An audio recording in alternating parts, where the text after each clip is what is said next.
자, 이제 지방직 9급 국어 해설 강의 두 번째 시간입니다. 자, 앞 시간에 전체적인 분석과 함께 한 문제 한 문제 차근차근 설명하고 있었고요. 단순히 기출문제를 설명하는 것만이 아니라 앞으로 예상 가능한 것 그리고 어떻게 대비할 것인가에 대한 항상 정확한 해안을 가지고 예측으로 또 대비하도록 하겠습니다. 자, 앞에서 우리가 5번의 한민복의 그 셈이라는 시를 설명하면서 공감각적 표현은 없다 이렇게 하고 끝났었는데요. 뒤에 이제 시에 대한 설명들이 여러분 자료로 제공이 되어 있습니다. 당연히 서정시인데요. 수필 같은 시, 산문시 이렇게 그래서 좀 시는 생소했지만 그냥 읽을 수 있는 편안한 시였습니다. 이미 선지 속에 주제가 있었잖아요. 바람직한 공동체적 삶으로서 이웃에 대한 따뜻한 배려 같은 것들을 과거 회상하면서 다루었던 이웃 간의 배려와 훈훈한 정 말이죠. 그리고 이미 특징 속에서 구어체의 종결 방식이라는 것, 그래서 정감 어린 분위기라는 게 이미 선지 속에 들어 있었고요. 그러나 공감각적 표현은 없었다는 거죠. 따뜻한 인정까지 포함되어서 이 내용과 관련해 시 이해하시면 되겠습니다. 자, 이제 문제 6번으로 들어가겠습니다. 자, 문제 속의 주장이고요. 가장 적절하다라는 것은 곧 주제를 이야기하는 것이고, 주제는 단락이 두 개라고 했을 때 역시 마지막 단락에 주제가 있다. 끝부분에 주목하면 매우 쉽게 정답을 도출할 수 있었겠죠. 자, 그래서 첫 단락부터 나오게 되는 동물들로부터 소개하는 환경 개변에 능동적으로 행동한다. 그럼요. 우리가 이제 환경이라고 하는 것은 항상 그대로 수용하고 수동적으로 받아들이는 것이 아니라 아놀드 토인비라는 인류학자의 말 속에서도 우리는 무수히 많은 도전에 직면하게 되고 그 도전을 만나면 응전, 반사해야 된다라는 거죠. 그래서 응전을 해야 살아남고 응전하지 못하면 사라지게 되겠죠. 그것이 바로 공룡이 결국 멸종하게 된 원인, 응전을 하지 못했다. 우리도 무수히 수험생들조차도 어떤 환경과 어려운 상황들에 봉착하게 되는데 그때 적절하게 응전하고 개변, 바꿀 개자 변한다. 바꾸고 환경을 변하게 하는데 능동적으로 대처해야 된다는 거죠.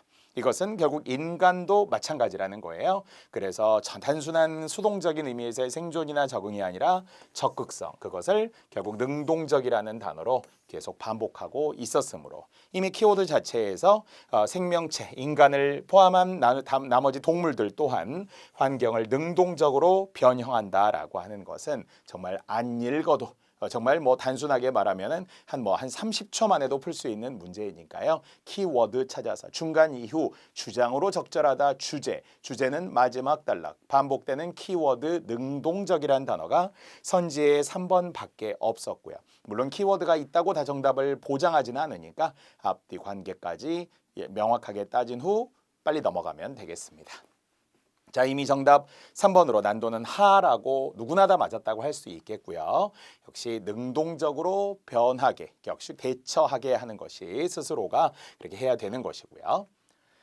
자, 7번입니다. 자, 어문규정 띄어쓰기를 제외한다면 하나의 어문규정이라고 봐도 좋고요. 물론 이제 이것은 문법과 관련되는 문법 플러스 어문규정이긴 한데요. 거의 유일한 문법 문제라고 보아도 좋을 정도의 르 불규칙 활용. 물론 이제 한글 맞춤법에 의하면 준말과 본말의 관계이기도 합니다. 자, 그런데 잘 생각해 보면 1, 2번의 기본형이 같고 3, 4번의 기본형이 같은 원 단어였었잖아요. 그때 1, 2번을 기준으로 한다면 원래 원말은 머무르다고요. 이것의 준말이 머물다죠. 자, 그런데 이제 공부 좀 하신 분들이라면은 이 용어는 이렇게 준말, 본말이 왔을 때 자음, 어미가 오면 활용이 같지만 모음, 어미가 오면 활용이 달라요. 그 중에서 머무르다를 만약 고를 붙이게 되면 머무르고 하는 건 자음 어미. 자음 어미라는 것은 기억이 왔다는 거예요. 그러면은 준말에서도 같아요. 머물고 어디에 머무르거나 어디에 머물고는 모두 맞는 말이에요. 하지만 거듭 이야기하지만 모음 어미가 왔는데 이때는 머무르어를 붙였을 때 머물러가 되는 르 불규칙이라는 거죠. 르 불규칙이라고 하는 것은 르라는 말이 어간에 있는데 의가 없어지며 리을이 생겨요. 이것을 머물러라고 바꿀 수 있는 르 불규칙이 되고요. 하지만 여기에서는 모음 어미 머물다에 머물어 이렇게는 올 수 없다라는 이야기입니다. 다시 한번 외워야 할 문장 용언에서 준말과 본말의 관계 중에 본말은 자음어미, 모음어미가 모두 올 수 있지만 준말은 모음어미가 올 수 없다라는 거예요.